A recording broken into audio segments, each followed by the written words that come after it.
السلام عليكم ورحمة الله وبركاته. بسم الله والحمد لله والصلاة والسلام على رسول الله وعلى آله وصحبه ومن والاه أما بعد. Hadirin mukminin, muslimin muslimat, tuan-tuan dan puan-puan yang dirahmati oleh Allah Azza wa Jal, kita bersyukur kepada Allah kerana diberikan kesempatan dan peluang untuk kita berada dalam kelas ilmu kita pada malam ini. Rancangannya kita akan sambung kitab. Malam ini kita nak off topic sikit berkaitan dengan kitab kerana semakin dekat dengan ibadat haji dan korban. Kedua-dua ibadat ini berhubung kait sangat dekat dengan suatu bab yang penting untuk kita bincang. Sempena dengan ibadat korban ataupun al-udhiyah dan juga ibadat haji, termasuk di dalamnya umrah, dia berhubung kait dengan suatu perkara yang sangat penting, iaitu istita'ah. Sama ada haji, korban, kedua-dua ibadat ini menjadi tuntutan wajib ke atas seseorang yang mukallaf apabila dia memenuhi syarat yang sangat besar, iaitu istita'ah, ataupun kita sebut dalam bahasa Melayu kemampuan. Bila kita bincang berkaitan dengan ibadat korban, kita bercakap berkaitan dengan ibadat haji, memang tak boleh lari daripada topik kemampuan. Bahkan disebut oleh para ulama, kewajipan haji dan korban itu terletak kepada kemampuan. Jadi orang yang tak mampu, dan sekejap lagi kita akan bincang kemampuan daripada pandangan Al-Quran dan Sunnah itu apa maksud dia. Sehingga bila kita selesai bab ini pada malam ini, sekurang-kurangnya kita mendapat suatu penjelasan yang sangat penting. Adakah kita ini dituntut, ditaklif, dalam bahasa hukumnya ditaklifkan. Taklif ni maksudnya dibebankan tuntutan ataupun hukum itu ke atas kita. Sebab itu ada kaedah hukum, ada qawaid, ada kaedah yang disebut oleh ulama yang juga penting, yang berhubung kait dengan topik kita malam ini. Tidak ada kewajipan, tak ada perkara yang wajib ma'al ajz apabila kita tak mampu. Ini kaedah. Kaedah menyatakan tidak ada kewajipan, tidak ada kefarduan, tidak ada tuntutan, tidak ada bebanan ma'al ajz, jika seseorang itu dalam keadaan yang tak mampu. Ajz maksudnya dalam keadaan uzur, dalam keadaan yang lemah, dalam keadaan susah dan sebagainya. Ajz banyaklah, lemah, sakit, tak ada duit dan sebagainya. Tak ada la wajib, tak ada kewajipan. Maksudnya bila kita berada dalam situasi al-ajz, lemah, dhaif, tak ada kemampuan, tak ada hukum wajib ke atas kita. Tak wajib benda tu, walaupun pada asalnya dia wajib. Pada asalnya dia wajib, hukum asal dia wajib. Tapi bila mari keadaan kita yang ajiz, dia tak wajib. Ada satu orang telefon, dia nak pergi haji, tapi dalam keadaan dia nak pergi, hari ni dia pergi pukul 2, kalau tak silap saya dia beritahu semalam, ada problem yang menimpa dia, iaitu kencing tak lawas. Keluar air kencing tu dalam keadaan tak boleh dikawal. Dan bila kita belajar, salah satu daripada perkara yang mesti dalam keadaan suci, bersih, tak ada hadas, ketika tawaf lah. Dia tanya macam mana dia nak tawaf, sebab nanti bila dia nak pakai ihram, dia bimbang benda tu akan keluar, menyebabkan bila keluar sesuatu daripada kubul ataupun dubur. Kubul benda yang duduk depan, kemaluan depan. Dubur punggung kita, batal. Kita kata dalam keadaan itu dia termasuk dalam orang yang diberikan uzur, excuse, diberikan kemaafan. Jadi jangan susah hati, jangan fikirkan benda itu. Bila dia nak pergi tawaf,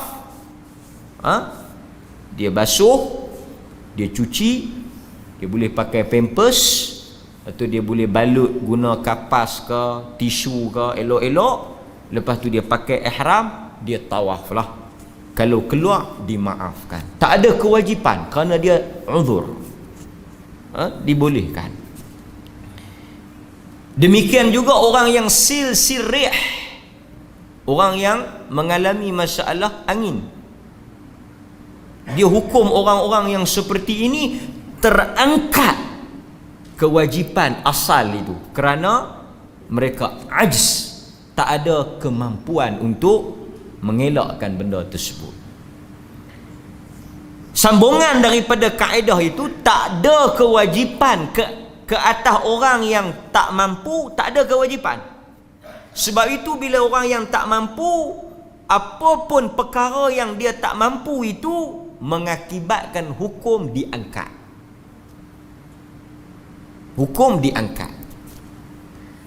Apa sahaja dia kata, ustaz ni wajib ni. Umpamanya seorang muallaf, dia baru masuk Islam, muallaf, dia masuk Islam, ke atasnya wajib dia salat. Bila dia masuk Islam, dia kena semayang. Tetapi berlaku masalah, dia tak ada kemampuan untuk apa? Membaca suratul Fatihah. Dan kita tahu suratul Fatihah rukun. Dia kena semayang. Ketika itu rukun Al-Fatihah itu gugur ke atas dia kerana dia tak ada kemampuan untuk menghafal. Dalam masa yang sama, dia kena berusaha hafal, dia kena berusaha baca dengan elok, dan bila dia mampu nanti, baliklah pada hukum asal. Ini kaedah. Demikian juga kaedah menyebut tak ada kewajipan ke atas orang yang lemah, orang yang tak mampu, tak ada istita'ah, tak ada juga perkara haram, dan tak ada hukum haram. Bila? Tak ada wajib bila tak mampu, tak ada haram bila tak ada benda haram ni, terangkat benda tu jadi halal. Daripada haram jadi halal inda darurah, ketika darurat. Ini kaedah ni kena ingat, kena hafal. Kaedah fiqh ni, kaedah hukum ni kena ingat. Tak ada kewajipan, tidak ada benda yang wajib, tak diwajibkan ke atas orang yang tak mampu, gugur wajib itu, dan dihalalkan, diharuskan ke atas seseorang yang darurat perkara yang haram. Sebab itu ada qawaidul fiqhiyah yang menyebut ad-daruratu tubihu mahdhurah. Apabila kita berada dalam keadaan darurah, darurat. Kita dalam hidup ni ada 3 keadaan. Dalam hidup tuan-tuan ada 3 perkara yang dibincangkan oleh ulama. Ni kita nak tengok. Kita kadang-kadang kita tak tahu nak letak yang ni apa dia. Satu dia panggil daruriyat. Daruriyat, perkara yang kalau tak ada tak boleh hidup. Perkara tu kalau tak ada tak boleh hidup. Yang ni dia panggil daruriyat. Benda yang penting, benda yang perlu. Dia tak dia sama ada sesuatu perkara dia masuk dalam 3 benda. Sama ada dia daruriyat. Daruriyat ni memang kena ada. Seperti makan, minum. Itu daruriyat. Benda yang kalau tak ada, hidup kita akan jahanam, musnah, binasa, mati. Jadi tak ketahuan hala dan sebagainya, mudarat. Yang ni daruriyat. Ni benda-benda daruriyat ni. Kedua, bawah sikit daripada daruriyat, dia panggil hajiyat. Benda tu hajat lah. Benda tu dia panggil keperluan. Tetapi hidup tu boleh hidup, cuma tak sempurna. Hajat ni. Hajat ni benda-benda yang kalau tak ada boleh hidup, tapi hidup tu jadi macam teruk lah juga kan. Seperti apa hajat ni, keperluan ni, rumah, kereta. Boleh hidup tak ada kereta, boleh hidup tak ada rumah, boleh tidur masjid, tidur bawah jambatan. Gelandangan tuan-tuan, di Penang banyak gelandangan, homeless, orang yang tak ada rumah. Kita Perlis ni tak jumpa lah lagi gelandangan. Yang duk tidur di masjid tu tabligh. Itu bukan gelandangan. Itu tabligh. Tabligh dia bukan tak ada rumah, tapi dia dakwah. Bagus dia ni dakwah. Kan? Cuma kadang-kadang ada benda tak ketahuan sikit lah kan. Tak apalah. Biasalah, mana-mana orang pun ada. Okey. Jadi hajat. Benda tu hajat, keperluan. Agama suruh. Dua benda ni, daruriyat dengan hajat. Benda yang darurat dengan hajat, dua-dua ni manusia kena ada. Perlu bagi menyempurnakan kehidupan. Perkara yang terakhir, benda ni ada bagus lah, tak ada pun tak berasa apa. Dia panggil kamaliyat. Benda-benda yang aksesori. Benda-benda yang menambah cantikkan lagi, kamaliyat. So dalam kehidupan, agama suruh kita kategorikan benda ni darurat enggak? Okey, seperti apa? Bumbung darurat kalau tak ada hujan. Tapi kalau nak bubuh cantik-cantik tu apa? Kalau tak cantik bumbung tu, yang pentingnya bumbung ni tak kena panas, tak kena hujan. Tapi kita nak bubuh apa bagi cantik sikit, apa corak-corak lampu-lampu, yang tu kamaliyat. Penting juga. Tapi kita mungkin boleh berhutang untuk buat bumbung, tapi Tuhan tak suruhlah berhutang sampai nak bubuh plaster shilling, lampu, main nak bergolok bergadai, tak payahlah kan. Tak. Jadi bila kita faham benda ni, dia ada hukum tau. Okey, pasal tu orang tanya, ustaz saya nak buat pinjaman, tapi pinjaman saya ni pinjaman riba punya loan. Macam mana? Okey, kita akan tanya, sebelum kita bagi hukum, kita kena tanya dulu. Perkara apa yang terpaksa nak buat pinjaman ni? Pasal kita nak tahu benda dia tu sama ada dalam daruriyat ke? Dia kata saya kena buat pinjaman. Pasal apa you nak buat pinjaman? Urusan apa? Kita nak tahu urusan tu kalau dia cerita-cerita daruriyat, okey, boleh hang buat. Pasal apa? Darurat. Bila darurat, riba pun boleh. Ala qadar lah, saat kita cerita bab tu panjang lah. Tapi kita nak abang. Tetapi pasal apa hang nak buat loan ni? Dia kata, nak bubuh tu sikit depan rumah tu dah bagi cantik sikit. Tak boleh lah. Pasal benda tu bukan daruriyat, bukan hajat, tapi kamaliyat. Tahsiniyat pun boleh jugalah. Benda yang perkataan yang sama, kamaliyat, tahsiniyat atau kamaliyat, term yang sama, iaitu benda-benda yang dia panggil kesempurnaan. Benda yang tak ada pun orang tak kata apa, tapi kalau ada mungkin cantik, mungkin kemahuan niat. Kemahuan. Dia panggil lebih kepada desire, nafsu kita, nak memenuhi nak cita rasa kita. Jadi benda-benda macam ni. Nasi, ada lauk, itu daruriyat. Kan? Yang lain tu kalau ada ulam ke sikit apa tu, yang tu tahsiniyat atau kamaliyat. Kan? Nak bagi rendang. Jadi dalam hal ini bila tuan-tuan nak pergi kepada menghalalkan yang haram ataupun nak mengambil benda yang haram di atas alasan darurat, tuan-tuan kena betul-betul clear adakah ini perkara darurat. Itu maksud saya sebut tadi ni. Sebab kita tak mau sewenang-wenangnya orang menyalahgunakan istilah darurat. Istilah darurat. Nak bincang darurat ni panjanglah. Ad-darurah tuqaddar biqadariha. Kan? Banyaklah, tapi kita malam ni bukan tajuk darurat. Tajuknya kemampuan. Kemampuan.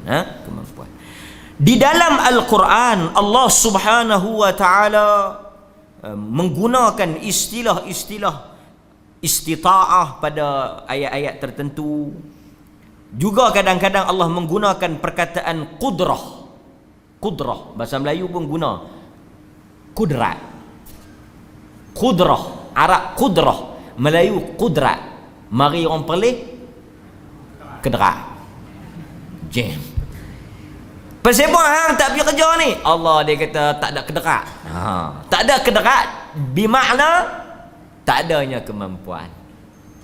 Kan? Istita'ah ni dia akan pergi kepada poligami. Poligami pun berkait dengan ta'addud zawaj bahasa Arab. Berbilang-bilang isteri pun dia pergi kepada Betul, tajuk ni penting. Kalau lulus tajuk ni, kita boleh apply dalam banyak hukum. Dalam banyak hukum kita boleh apply.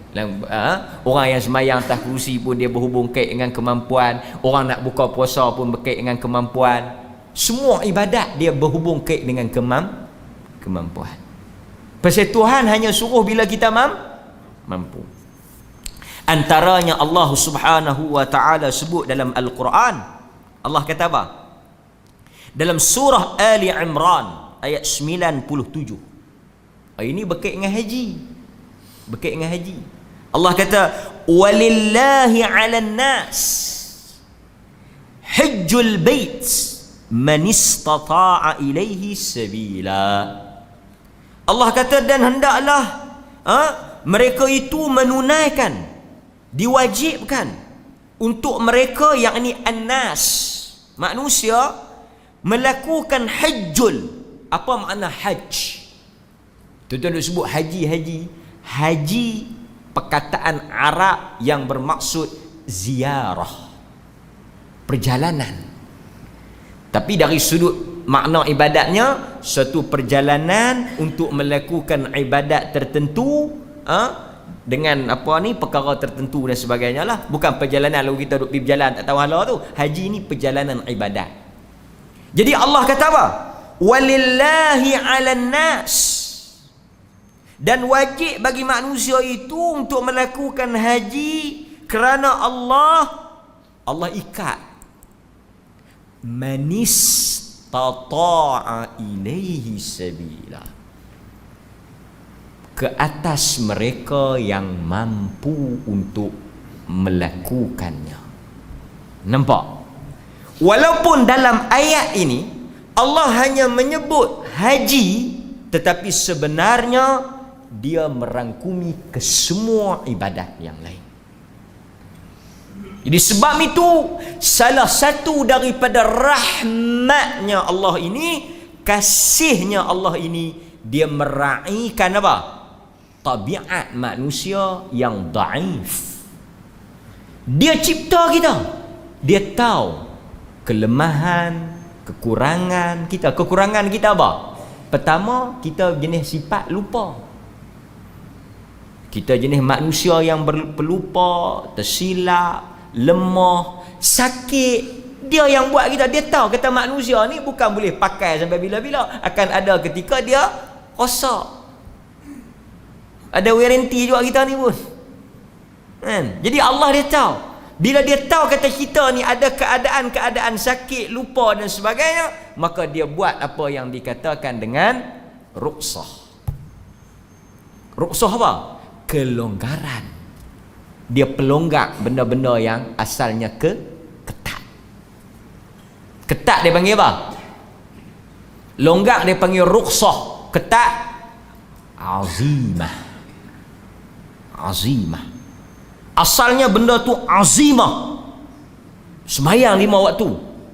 Lepas bila kita musafir, dia tahu kita ada keadaan macam ni. Keadaan musafir ni dia faham macam mana. Allah tahu. Allah faham sifat orang musafir ni. Allah pelonggar sikit. Jadi 3 ya. Tu maksud daripada azimah dia bertukar menjadi ruksah. Kerana apa? Kerana meraihkan keadaan manusia. Keadaan kita. Pasal itu hukum mengambil kira keadaan orang. Keadaan kita. Nampak? Allah Subhanahu wa taala juga sebut di dalam Al-Quran tentang ibadat yang lain. Kan? Apa dia? Umpamanya Allah Subhanahu wa taala menyebut berkaitan dengan puasa. Kan? Berkaitan dengan puasa. Okey? Allah Subhanahu wa taala cerita, "Faman kana minkum maridan aw ala safar fa'iddatun min ayyamin ukhra wa 'ala alladhina yutiqunahu fidyatun ta'amu miskin faman tatawwa'a khairan fahuwa khairul lahu wa an tasumu khairul lakum in kuntum ta'lamun." Allah kata apa? Sesiapa daripada kalangan kamu maridan, dia sakit. Bila sakit, daripada sihat dia jadi sakit, artinya apa? Dia tak mampulah. Nampak? Asalnya dia sihat, lepas tu dia sakit, dia tak mampu. Ataupun ala safarin, atau dia dalam perjalanan. Allah kata apa? Dia boleh mengganti, artinya dia boleh buka. Sebab apa dia dibenarkan buka? Sebab dia tak mampu nak berpuasa. Dia tak boleh puasa. Sebab itu apabila ulama bincang Quran dia sebut maridan, sakit, dia tak ulah sakit apa. Quran umum lafaz Quran umum. Pasal itu bila kita belajar usulul fiqh, dia ada lafaz am, lafaz khas, mujmal, muqayyad, mutlaq, apa bala ni, semua cerita-cerita ni penting untuk kita nak kenal pasal kita nak buat keluar hukum nanti. Lafaznya umum. Sakit apa? Sakit telinga, sakit hidung, sakit perut, sakit kaki, sakit hati. Aku tak puasa hari ni, aku sakit. Aku tengok orang sihat elok, aku sakit hati kat laki aku. Jadi sakit yang dibenarkan kita berbuka ni mestilah sakit yang berkaitan dengan kemampuan untuk berpuasa. Jadi sakit apa yang boleh buka? Sakit yang membuat seseorang tak mampu berpuasa. Sebab itu orang yang nak buka puasa, bila dia sakit, dia kena dapatkan pengesahan adakah sakit ini menyebabkan dia tak boleh puasa, dia tak mampu puasa. Sebab kalau dia sakit tapi mampu berpuasa, dia mesti puasa. Pasal kemampuan tu masih ada. Kan? Okey. Dan Nabi SAW juga sebut berkaitan dengan kemampuan ni. Benda ni penting tuan-tuan. Pasal apa? Kebanyakan yang saya tengok jamaah masjid kategori ni lah. Kategori serba kurang kemampuan. Tapi yang hebatnya kemampuan keuangan sakan. Orang masjid ni sakan lah duitnya kan. Kemampuan kesihatan ni lah. Okey. Kita tengok sikit. Nabi SAW sebut ni dalam hadis yang diriwayatkan oleh Imam Muslim. Lepas ni tuan-tuan semua kena faham ni pasal apa? Pasal nak guna. Benda-benda yang kita sebut malam ni nak guna ni. Sangat berkait dengan perbuatan kita. Kita ni apa dia? Mukallaf. Af'alul mukallaf, perbuatan mukallaf. Kita ni semua ada yang bukan mukallaf ni. Mukallaf tak mukallaf? Mukallaf bukan muallaf. Mukallaf. Mukallaf ni orang yang dibebankan ke atasnya hukum. Mukallaf ni yang pertama Islam. Dia mesti Islam. Yang kedua berakal. Pasal itu orang gila dia tak mukallaf. Budak-budak tak mukallaf pasal budak-budak ni dia tak cukup akal. Orang tua-tua terlebih akal jenuh. Orang yang tak cukup akal dia tak dikira mukallaf. Naqis, tak cukup, tak sempurna. Kan? Islam, berakal, baligh. Bila cukup syurutut taklif, bila cukup syarat-syarat taklif ni, maka dia mukallaf. So tuan-tuan kena cek, Islam tak? Islam. Berakal tak? Sempurna dah akal? Penin ke? Mabuk ke? Putih ke apa ke? Okey. Ada ustaznya duk kira tak? Ada satu orang sembahyang kan, tak ada untuk imam amin, dia amin dulu. Amin. JK meh. Jangan duk kira sangat, kan cukup. Kadang-kadang bila dia bersembang, ada orang bersembang dengan kita, sakal dia petikai mufti. Dia petikai mufti. Dia sembang dengan kita, dia petikai mufti. Kawan tu mehabak, ustaz kalau dia kata apa kat ustaz, ustaz jangan duk ambil kerti sangat. Kurang sikit orang buat pelari bini dia. Okey. Ada, saya jumpa baru ni. Dia sembang dengan saya, terkejut. Tapi cara dia bercakap tu hebat. Dia petikai mufti apa semua. Dia kata dia pun boleh jadi mufti. Kita kata, wih, syakal kau ni. Tetapi siapa? Dia kata mufti pun guna Quran hadis, kita pun guna Quran hadis, tang benar belain. Oi, syakkan. Tapi dia tak cukup. Tak cukup. Dia orang tak cukup kadang-kadang bila dia bercakap, dia mengalahkan pakar. Nampak, tuan jaga. Okey.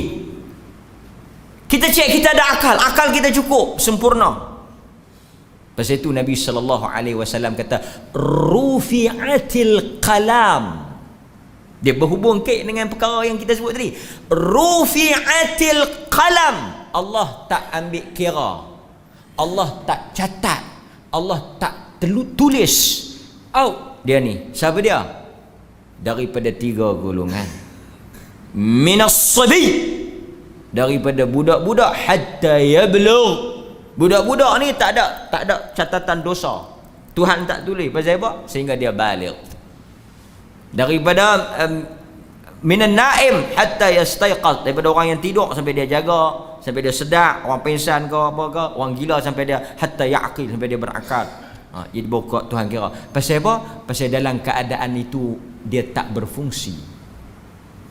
Okey kan? Tengok Tuhan ambil kira tu. Okey. Okey. Nabi SAW sebut dalam hadis riwayat Imam Muslim, Nabi kata apa? Ma nahaitukum an fajtanibuh. Apa sahaja yang aku larang kamu melakukannya, aku haramkan kamu melakukannya, fajtanibuh, maka hendaklah kamu menjauhinya. Tapi tubun dia diikat dengan apa? Darurah tadi. Nabi kata ma nahaitukum, apa yang aku larang, apa yang Allah larang. Apa yang Nabi larang, Allah larang lah. Apa yang Allah larang, Nabi larang. Kan? Satu orang dia kata kita kata ada dalam hadis, dia kata Quran ada. Dia satu geng, dia panggil Jamaah Al-Quran Malaysia. JAM. Depa ni pegang Quran, depa tak pegang hadis. Tak apalah, kadang-kadang ada orang dia kata dalam Quran ada. Dia tuan-tuan, sebenarnya dalam Quran ni dia tak sebut rinci. Pasal apa dia tak sebut rinci? Dia kitab dia induk. Kitab induk dia hanya sebut yang besar. Dia tak sebut. Kalau dia cerita sebiji-sebiji Allah, yang law ni pun tak sanggup. Tapi anak perut lah kita nak hafal, nak ingat, nak kaji. Kalau cerita jadi besar mana tak tahu, berapa ratus jilid dah. Satu orang wanita, dia dengar satu orang sahabat kata, atau dia dengar satu hadis, sahabat baca hadis yang mana haram apa dia ni, sambung rambut, kan, sambung rambut. Larangan sambung rambut atau pakai rambut palsu tak ada dalam Quran secara teks. Dia kata, aku telah membaca Al-Quran daripada kulit ke kulit, daripada awal sampai akhir. Aku tak jumpa ayat yang hang kata tak boleh sambung rambut tu. Dia kata, tang mana? Tunjuk mai ayat mana? Aku dah baca semua dah, daripada kulit ke kulit ni, muka ke muka, tak ada. Sahabat ni tanya balik. Sahabat tu kata, kalau betul hang baca kulit ke kulit, mesti hang jumpa ayat ni. Wa ma atakumur rasul fakhudhuh. Kan? Wa ma atakumur rasul fakhudhuh wa ma nahaitukum anhu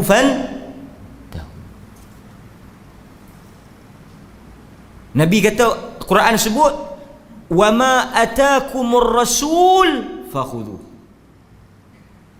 Apa yang Rasulullah suruh kamu buat, apa yang Rasulullah larang kamu tinggalkan. Sahabat tanya, ayat tu ada? Ayat tu ada. Dia kata, kalau ayat tu ada. Dia kata, kalau begitu pengharaman rambut, sambung rambut ni daripada hadis Nabi, dan Al-Quran tadi suruh pegang dengan hadis, suruh pegang dengan apa yang Nabi suruh dan larang. Sebab tu kita tak boleh faham kata tak ada dalam Quran. Kalau ada dalam hadis, dia punya level setara. Pasal apa? Pasal ayat tadi, apa yang Allah, apa yang Nabi suruh kamu pegang, apa sahaja yang sahih lah. Okey. Jadi Nabi kata, apa yang aku larang, kita faham termasuk apa yang Allah larang, kamu kena jauhi.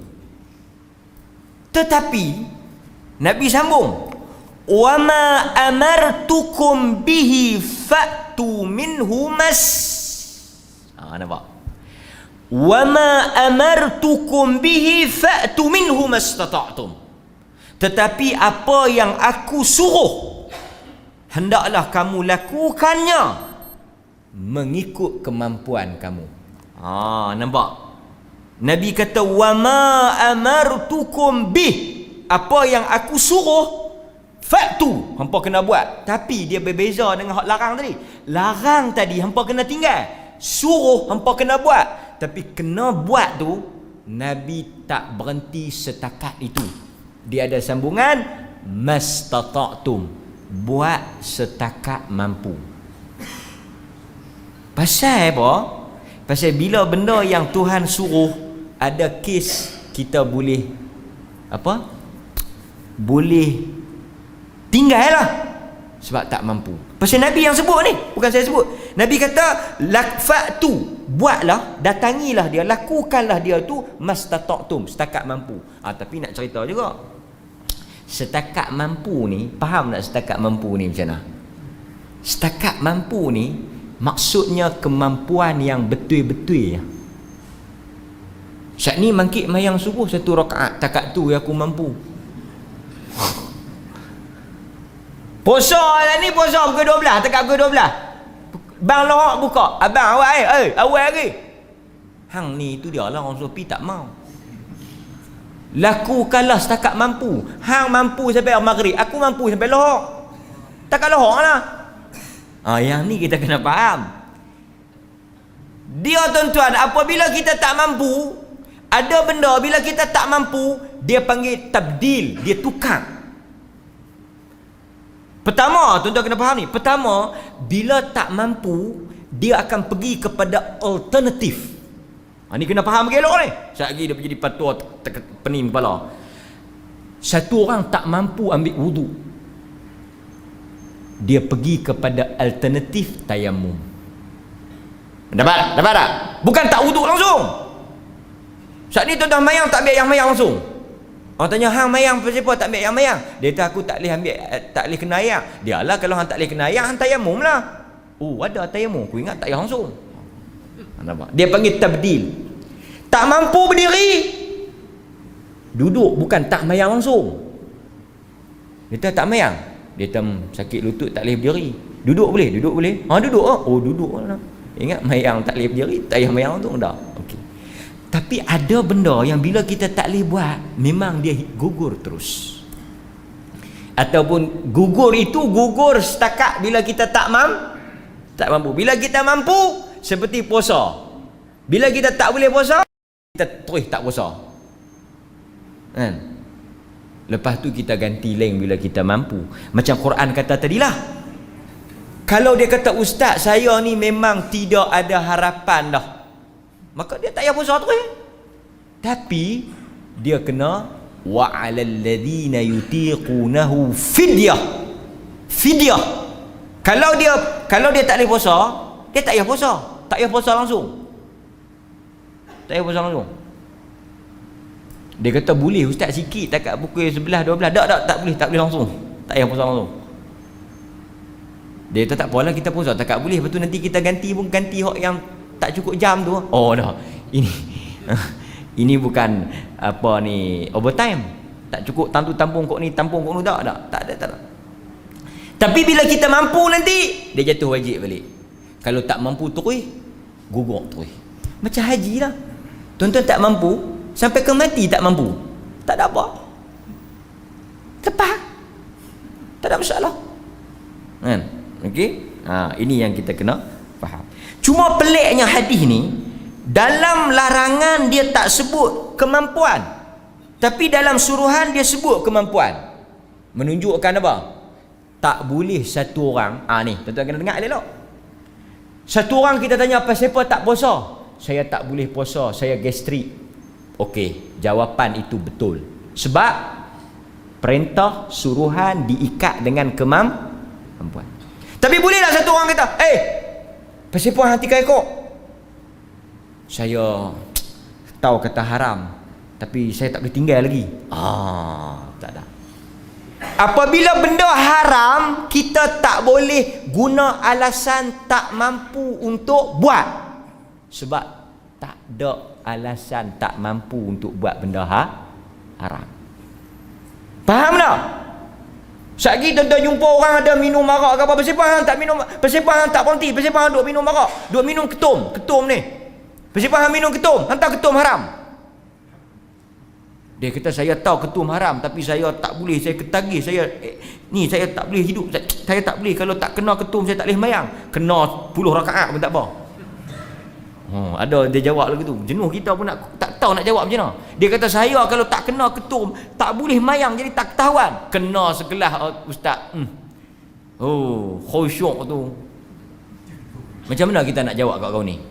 Oleh kerana hang tak mampu tinggal lagi, hang tak mampu nak berhenti lagi, hang minumlah pelan-pelan berhenti.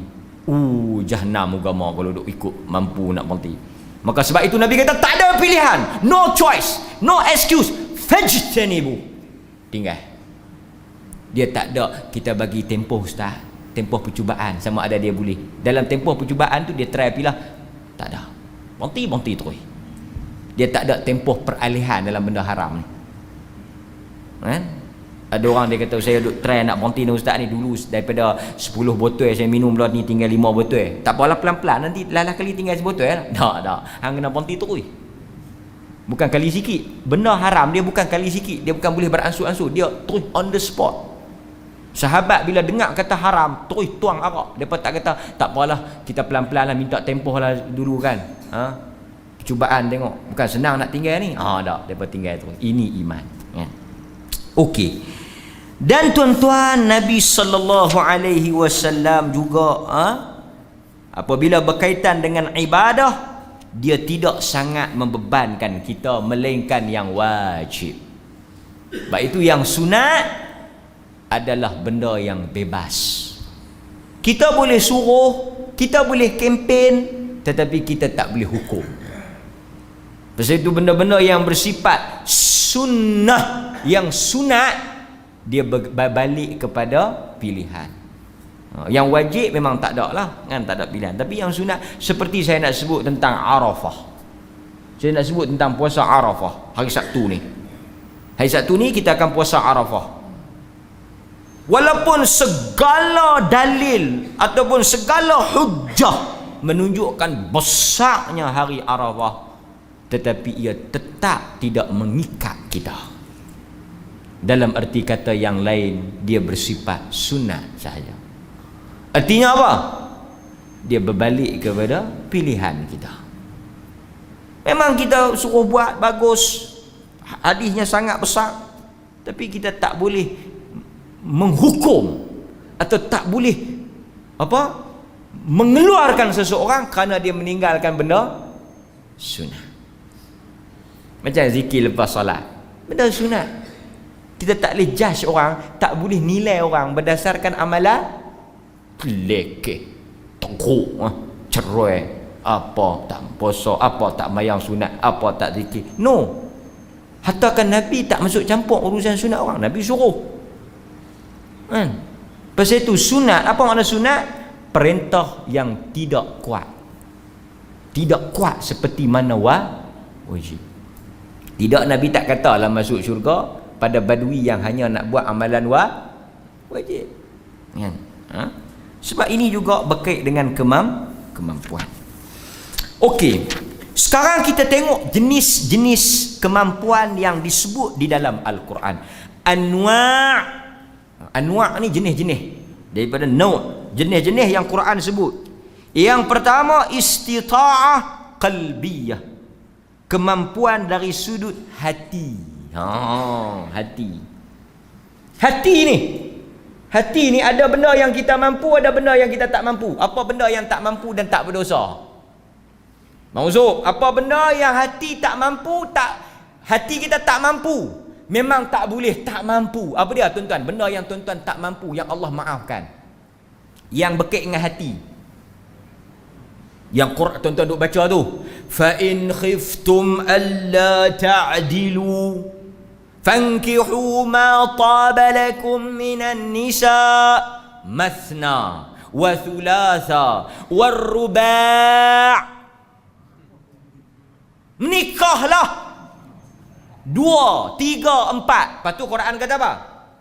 Fa in khiftum alla ta'dilu, jika kamu takut untuk tidak berlaku adil, kalau hampa menikah hampa tak berlaku adil, fawahidah, satu dah cukup. Okey. Maksud takut tak berlaku adil tu dari sudut apa? Dari sudut apa? Kemampuan apa? Kalau hampa rasa hampa tak mampu nak adil, hampa jangan menikah banyak. Apa dia tak mampu adil apa?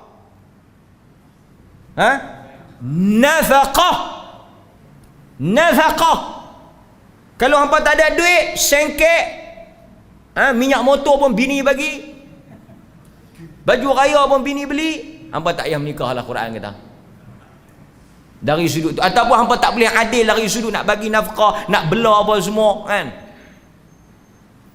Berhutang kata cerok nak menikah 2, menipu kata cerok nak menikah 2, tak payah duk mimpi lah kan.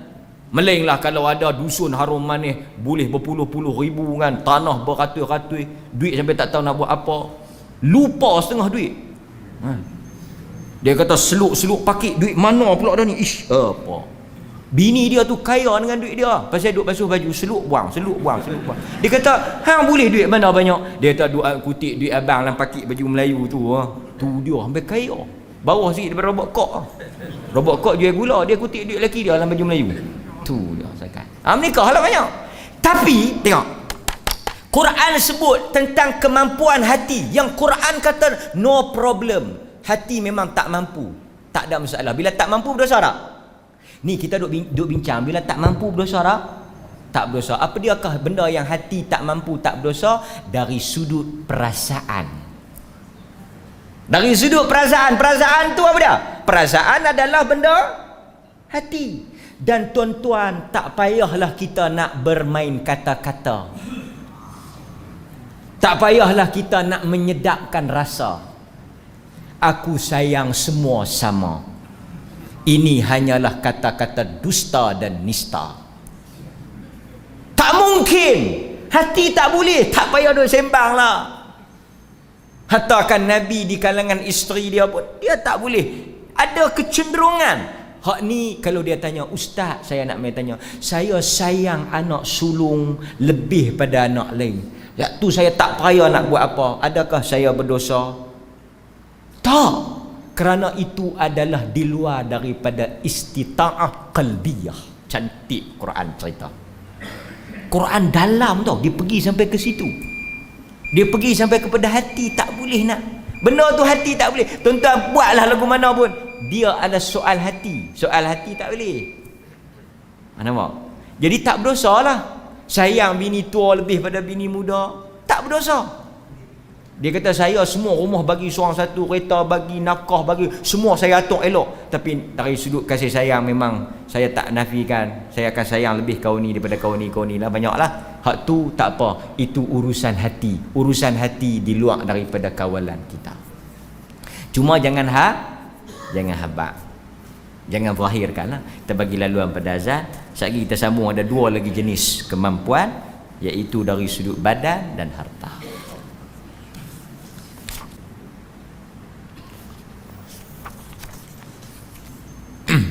Okey tuan-tuan. Demikian Allah menyebut dalam surah An-Nisa ayat 129. Walan tastati'u an ta'dilu bainan nisa walau harastum. Dan kamu tidak akan, lan, dia panggil lan. Quran guna lan. Dia ada lam dengan lan. Walan tastati'u, kamu tidak akan boleh sama sekali. Tak mampu, istita', tak mampu. Apa dia? An ta'dilu bainan nisa, untuk berlaku adil di kalangan isteri-isteri kamu. Berlaku adil di situ merujuk dari sudut perasaan, hati. Bukan dari sudut nafkah. Walau harastum, walaupun kamu berusaha sedaya upaya untuk buat bagi rasa sama, tapi rasa adalah satu benda yang tak boleh untuk diadilkan, tak boleh untuk dilakukan secara adil. Okey. Demikian juga berkaitan dengan kemampuan qalbiyah hati ni, khusyuk juga. Sebab itu ahli sunnah, ulama tidak menjadikan khusyuk sebagai rukun salat. Kalaulah dia ruknun min arkanis salah, pakai tak sah sembahyang kita. Khusyuk termasuk dalam bab-bab sunat sembahyang. Maknanya siapa yang sembahyang khusyuk, sembahyang dia boleh pahala besar. Tapi siapa yang sembahyang tak khusyuk, sembahyang dia sah tapi pahala dia kurang. Sebab kalaulah kita bincang khusyuk tu rukun, khusyuk ni apa? Perasaan hati kita ni betul-betul fokus, ingat semayang, tak ingat benda lain. Siapakah yang akan sah semayang dia? Kita ingat tak dan rakaat kedua, rakaat pertama batal dah. Allahu Akbar. Allah. Awak tak ingat tutup lampu ke tak? Tak dan Fatihah batal dah. Pasal apa? Pasal tak ada khusyuk. Pasal tu khusyuk bukan rukun. Tapi walaupun kita kata khusyuk bukan rukun, jangan main-main pula. Dia dah tak apa, janji sah. No lah. Kita mayang nak boleh pahala, nak dapat ganjaran, kita mau pada kemuncak. Apa dia kita punya kesan semayang tu, inna salata tanha anil fahsya'i wal munkar. Kita nak semayang yang boleh mengawal diri kita daripada benda-benda yang fahsya'. Ada satu orang dia nak buh nama anak dia. Kita kata buh betul-betul, hijau betul-betul, jangan buh Nur Fahsya'. Fahsya' tu mungkar, jahat. Ni duk sebut fahsya'. Kalau anak sulung fahsya', anak nombor 2 mungkar. Senang lah. Dia kan orang Melayu dia kan bunyi Arab cantik kan? Tak boleh kan? Safihah. Kalau Safinah boleh tahan lagi. Safinah. Dia kata saya nak buah nama saya anak Safinah. Tak apalah. Duk kola kot. Awak kapal Safinah ni. Safinah ni kapal. Tu kita tanya duk kola ke dah. Kau dia duk kola duk kapal feri kan. Tak ingin pun nak. Kita panggil safinah sedaplah safinah. Cuma kita panggil Melayu kapal. Kau dia bubuh safinah jam. Bodoh. Kan? Safiha, sufaha. Kan dalam surah Al-Baqarah. Wa idza qila lahum aminu kama amana an-nas qalu anu'minu kama amana as-sufaha. Sufaha. Safih. Artinya bodoh. Bunyi Arab ke? Dia dalam Quran ada. Dalam Quran semua ada. Okey. Jadi nak sebutnya khusyuk adalah kemampuan hati yang kadang-kadang manusia fail, tetapi dia tidaklah merosakkan. Salat memang kita tak mampu nak buat macam mana. Pasal apa kita tak mampu? Tu khanzab. Khanzab dia punya pasal. Kan? Khanzab. Okey. Kalau tak ada khanzab, insya-Allah kita pun khusyuk mayang. Pasal tu bulan puasa kita khusyuk ya. Pasal dia kena tambat kan. Okey. Seterusnya istita'ah badaniyah, kemampuan dari sudut fizikal, jawarih anggota badan. Yang ni tuan-tuan kena jagalah. Kan kena jaga. Nabi kata al-mu'minu qawiyyun khairun wa ahab minal mu'minin ad-dha'if. Nabi kata apa? Sesungguhnya orang mukmin yang kuat. Ulama kata kuat di situ dia balik kepada tajuk hadis tu. Kuat tu kuat iman. Tapi tak apalah umum. Kuat iman pun sama. Kuat dari sudut kesihatan. Dan banyak hadis sebut tentang sihat. Jadi tuan-tuan, Nabi, Tuhan sayang orang yang sihat dan kuat. Tuhan benci orang yang dhaif dan sakit. Jadi tuan-tuan kena jaga. Dan termasuk kesihatan ni apa? Hak badan.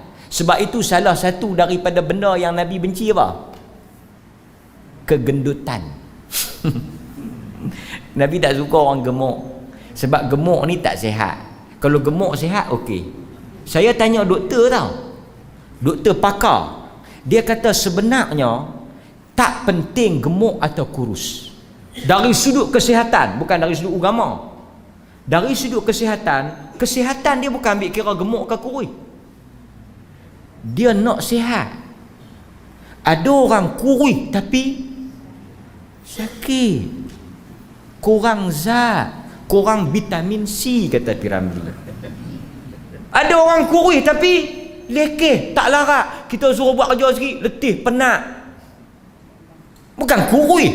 Dia bukan. Pasal itu pakar kata bukan kurus ke gemuk, dia kata sihat. Ada orang gemuk tapi dia sihat, cerdas, boleh buat kemas kan. Yang penting tuan-tuan tak payah duk kira kurus ke. Tuan-tuan tak payah duk kira kurus ke, tak payah duk kira nak senaman, tak payah duk kira nak kurus. Target dia sihat. Itu yang penting. Tuan-tuan sihat.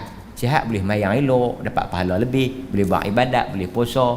Kan? Sihat ni nikmat tau. Nikmat yang besar. Yang penting sihat kan. Okey. Jadi bila kita sihat, kita dah ada istita'ah badaniyah, kemampuan dari sudut badan. Dan kebanyakan ibadat semayang, puasa, haji, umrah, jihad, ni semua ni berkait dengan kemampuan badaniyah. Hatta kan nikah pun kena tengok kepada kemampuan badan. Jadi tuan-tuan kena jagalah. Kan? Pasal itu Nabi SAW menekankan soal kesihatan ni. Dalam banyak hadis Nabi kata irtanim khamsan qabla khamsin, rebutlah 5 benda sebelum 5 benda. Sihat sebelum sakit. Dan Nabi kata antara soalan yang Tuhan akan tanya pada kita apa dia?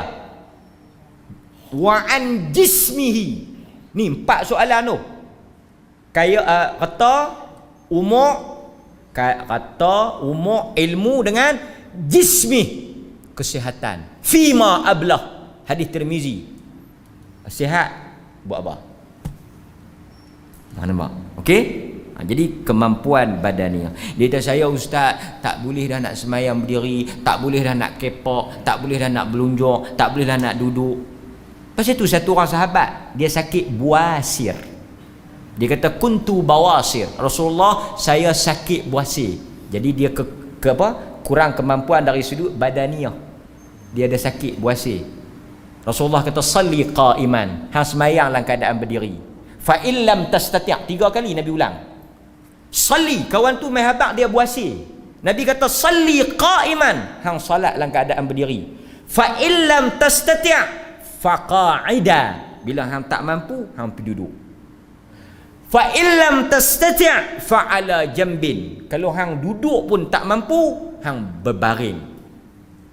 Berbaring habislah. Takkan nak kata tak mampu berbaring. Tuan-tuan, kalau tak mampu berbaring nak buat apa? Ha? Kalau berdiri tak mampu kita suruh duduk. Duduk tak mampu berbaring. Kalau berbaring pun dia kata berbaring pun tak boleh. Kalau berbaring tak boleh, kita tempah papan selapis. Kita jentu atas, kita jentu bawah, rincik bunga rampai. Tu jawapan dia. Amboi melampau. Nabi sebut tak. Dia kata berbaring, mengiring pun saya tak boleh ustaz. Mengiring tak boleh. Kita taruh 7 kaki bawah. So itu. Jadi orang yang tak boleh semayang dalam keadaan asal, ikut hadis Nabi ni. Duduk, buat lagu mana boleh. Kan? Setakat mampu. Jangan overdose atau over limit. Rasulullah pi tengok satu orang semayang, dia lapik bantai, wisadah. Wisadah, dia nak sujud atas bantai. Nabi ambil bantai, tok buang. Nabi kata tak payah duk buat teruk. Nak duk lapik-lapik pun hang tak mampu. Buat takat mana mampu, gagah juga nak lapik. Ini prinsip agama. Tak mampu. Okey. Last sekali, dia kena seiringlah dua benda ni. Istita'ah badaniyah dan istita'ah maliyah. Yang ni dia panggil maliyah, kemampuan dari sudut harta. Seperti apa? Ibadat apa? Haji, umrah, zakat, sedekah, infak, wakaf. Banyak tau tuan-tuan. Ibadat dalam ruang lingkup harta ni sangat banyak. Wakaf, zakat, sedekah, infak, apa lagi? Kan? Jihad, puasa. Puasa tak pakai duit kan.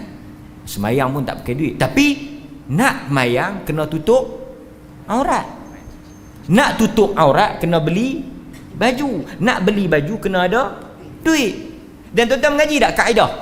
Walaupun benda tu tak wajib, tapi kalau benda wajib tak sempurna, ni kaedah ni penting tau. Okey. Dia panggil apa? Ma la yatimul wajib illa bihi fahuwa wajib.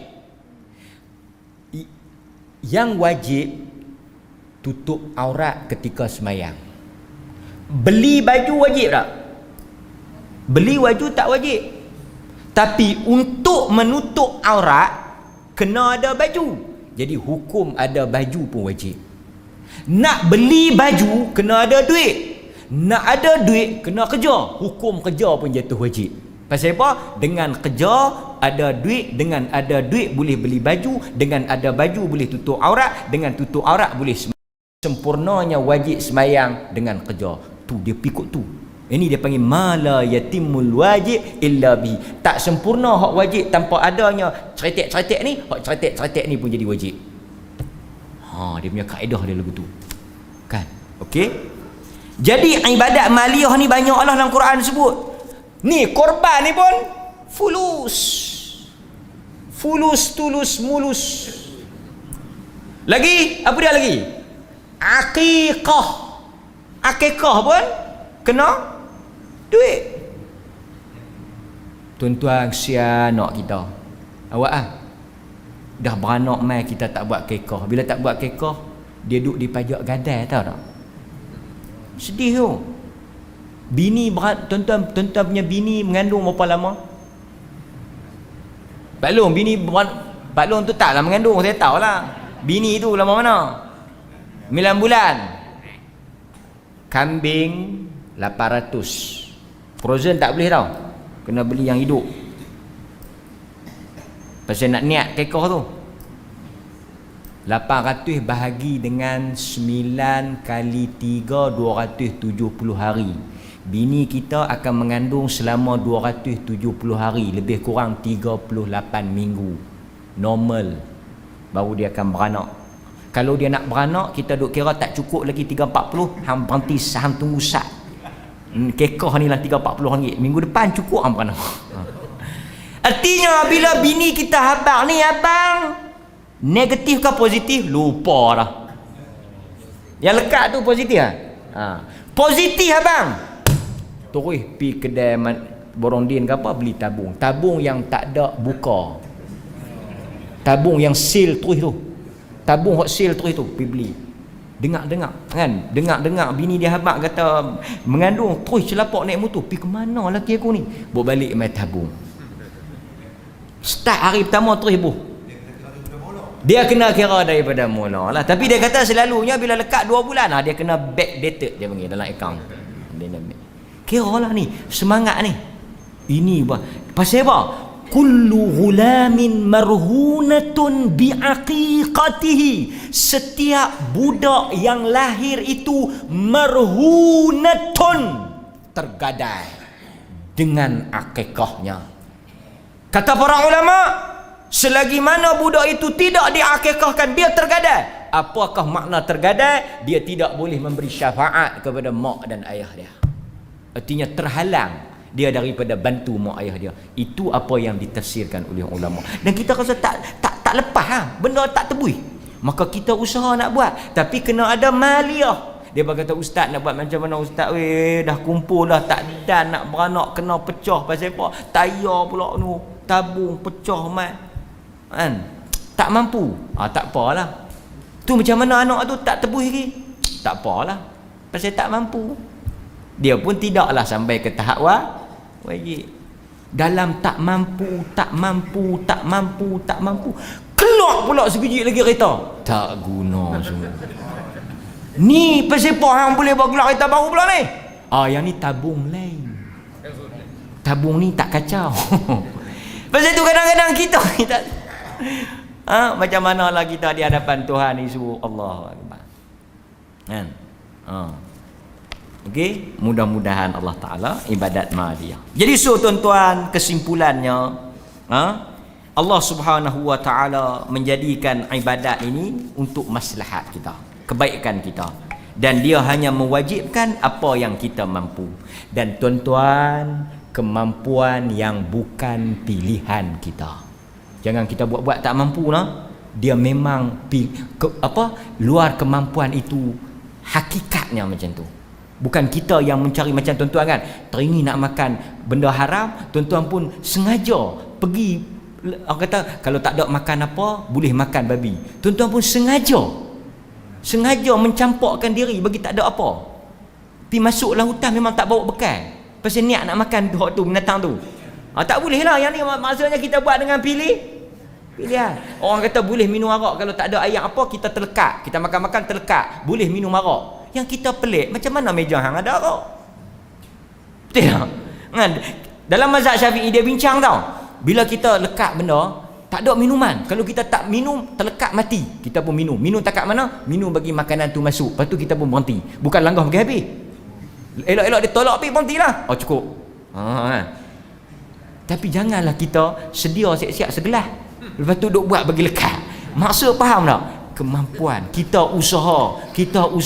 Lepas tu mai kejadian takdir Allah menyebabkan kita sakit, terhalang, duit kita dicuri, menyebabkan kita tak mampu, beyond control orang putih panggil, di luar daripada kawalan kita, maka dimaafkan. Tapi kalau kita sengaja pergi cari pasal, sengaja duk buat tak mampu, sengaja pergi duk jadikan benda tu sebagai halangan, kita akan menjawab di hadapan Tuhan. Okey tuan-tuan, terima kasih. Mudah-mudahan Allah rahmat kita. Dapatlah kita kan duk dengar haji ni mampu, korban ni mampu. Kita faham sikit sebanyak berkaitan dengan istita'ah. Ya. Korban dengan haji dia kemampuan. Kita semua mampu, badan sihat. Kita tak mau buat korban sebab kita ini kalau haji walaupun hadis ni dhaif, tapi banyak riwayat. Walaupun hadis ni dhaif, tapi ulama kata kita boleh pegang pasal makna dia kuatlah. Antara hadis yang sangat berat, sesiapa yang mati dalam keadaan dia tak buat haji, macam kes bang Usuk sebut, kes bang Usuk mampu semua, no problem apa semua, dia tak buat. Apabila dia mati, dia tidak mati atas apa yang dibawa oleh Muhammad. Dalam riwayat tu sebut dia mati sama ada atas al-Yahud wan Nasara. Dia mati sama ada atas Yahudi ataupun Nasrani. Dan tuan-tuan, sebahagian ulama kata kalau orang tu mati dia tak buat haji, kita tanya pasal apa dia tak buat, dia tak mau buat, semua cukup lengkap, semua lulus. Tuan-tuan tahu, kalau kita buat pun badal haji untuk dia tidak ada manfaat dan tak ada guna untuk dia. Orang kata ni ustaz saya nak tolong buat kat dia, pasal apa? Dia dulu, pasal apa dia tak pi? Dia semua cukup lengkap tapi dia tak mau duk pi, tak payah duk buat lah. Dia sendiri tak ada keinginan. Umrah apa dia ni? Korban pula, kalau kes bang Usuk sebut tadi, mallahu dhu sa'ah. Mallahu dhu sa'ah, siapa yang ada kemampuan macam bang Usuk sebut kategori tadi ni, dia tak buat, falam yudahi, dia tak buat, dia betul-betul mampu dia tak mau buat, walaupun benda tu sunat, tapi Nabi kata apa? Fala yaqrabanna, janganlah dia dekat dengan masjid kami. Pagi tu dia tak pergi mayang raya. Dia tanya pasal apa abang tak pergi mayang raya mangkit awal? Dah aku tak buat korban, Nabi kata jangan pi. Nabi kata fala yaqrabanna, jangan mai. Jangan mai dengan masjid kami. Banyak kan? Walaupun benda tu macam Nabi kata man akala basal, siapa yang makan benda ni, bawang ni, jangan mai masjid kami. Kan? Nabi kata siapa yang mampu tak buat korban jangan mai masjid kami. Jangan mai masjid ni satu tahzir, satu ancaman yang keras. Jadi kita faham ya. Dia kata berdosa ke? Berdosa tak berdosa kita tak tahu, tapi Nabi kata jangan mai. Nah, nampak? Ini satu apa? Satu penekanan. Nak suruh buatlah. Kan? Lagi Ustaz, dia mampu, dia macam dengan berita ni apa yang 26 orang Arab yang tak boleh tu, dia mampu sampai Mekah. Dia mampu. Dia sampai lah. Lepas tu? Apa dia tak ada visa apa Dia patah balik mai. Macam mana dia boleh pi?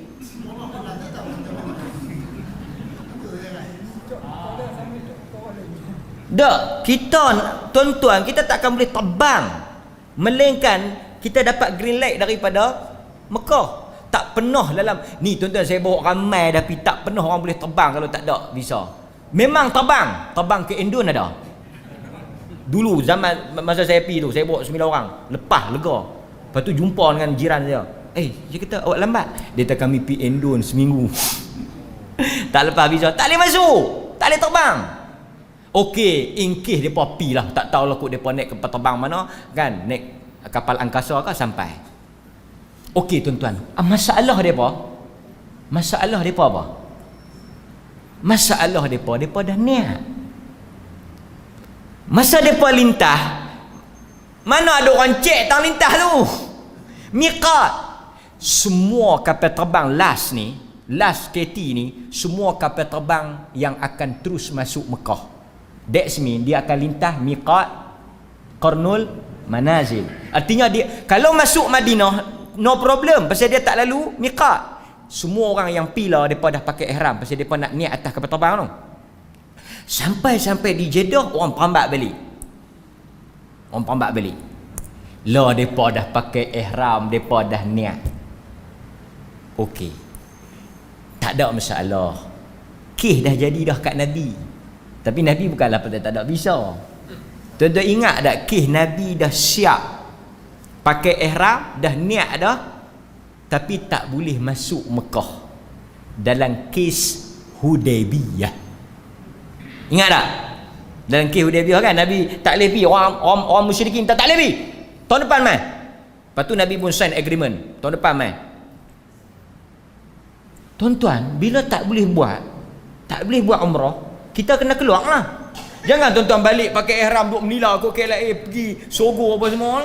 Pergi Sogo pakai ihram. Apa pasal ni? Kami dalam ihram. Demam orang Sogo. Okey, tuan-tuan.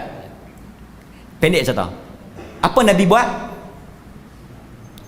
Nabi kata okey kita tak boleh buat. Semua cukur rambut. Pasal apa cukur? Pasal nak tahlul lah, nak keluar daripada ihram kena tahlul. Tuan-tuan, sahabat tak buat tau. Nabi perah masuk dalam kemah, kecewa Nabi. Sahabat tak dengar cakap, tak cukup. Ini watak bini punya pandangan ni kena pakai tau. Bukan takut, pandangan bini ni bernas. Lupa ada Zainab kot. Kalau tak silap Zainab, bukan Aisyah, Zainab kalau tak silap. Ni tadi suruh Dengan mulut la ni keluar cukup. Tak payah duk suruh, cukup terus. Pandangan bini keluar cukup. Nabi, sahabat kata keluar cukup. Sahabat bila tengok Nabi buat, tadi suruh tengok Nabi buat, sahabat cerita lawan celapak cukup, berebut pisau sampai nak bertikam. Baca balik, baca malam ni, balik yang lain, balik baca sulh Hudaibiyah, sulh perjanjian damai Hudaibiyah. Pasal tak lepi. Nabi kata kita balik, Umar marah. Umar kata dah janji kita pergi. Dia jenis membujur lalu melintang patah. Nabi janji, Nabi kata kita akan buat umrah, kita pergi. Pasal apa nak ikut dia apa? Nabi kata betul, aku janji betul. Aku sebut kita akan buat umrah, tapi aku sebut tak bila. Aku sebut tak bila. Tak sebut. Maknanya bukan tahun ni, tahun depan. Akhirnya Nabi masuk tahun depan, masuk Mekah. Tuan-tuan, sekarang ni depa ni macam mana? Depa ni tahlul lah. Dia ada dua keadaan. Satu, dia panggil niat bersyarat. Ini jadi kursus haji pula. Niat bersyarat. Niat bersyarat ni, masa dia niat tu dia kata apa? Jika berlaku apa-apa yang menghalangku daripada meneruskan haji, sakit ke, ataupun selalunya orang ajak ni geng-geng perempuan lah, dia niat dia mai haid, jenuh dia. Artinya bila mai benda-benda yang menghalang tu, maka dia pun tahlul lah di situ. Artinya niat bersyarat. Bila jadi apa yang dia syarat, yang dia ikat tu jadi, dia haid ke, dia sakit ke, dia tak boleh habiskan, maka dia boleh keluar. Dia cukup, dia keluar. Tapi siapa yang jenis tak bersyarat, tak gantung ni, terus dia niat kosong, yang ni dia kena dam. Sebahagian ulama kata dia tahlul dan dia kena dam. Pasal apa? Pasal dia tahlul tanpa dia selesaikan ibadat tersebut. Ini setakat yang saya tahu. Macam itulah yang dijawab oleh para ulama berkaitan dengan orang, dia panggil grup apa? Orang yang terhalang daripada masuk Mekah ataupun nak menunaikan haji, kan? Okey, dua problem yang susah hati, istighfar banyak-banyak. Tapi saya rasa depa yang lemah perut sangat, bukan pasal tak boleh pergi Mekah. Ini pun susah hati ni, duit hok berpuluh-puluh ribu ada nak boleh balik. Dia mesti ada geng mana ni yang buat pergi depa ni, 26 orang. Dia. Okey tu lah. Tapi tak apa, insya-Allah tabung haji akan settlekan, jangan bimbang. Tabung haji masih ada. Lah ni tabung haji. Tuan-tuan rasa tabung haji tak ada, tabung haji ada. Bang Zul, last Bang Zul. Bang Aziz ni. Jamu nasi ni.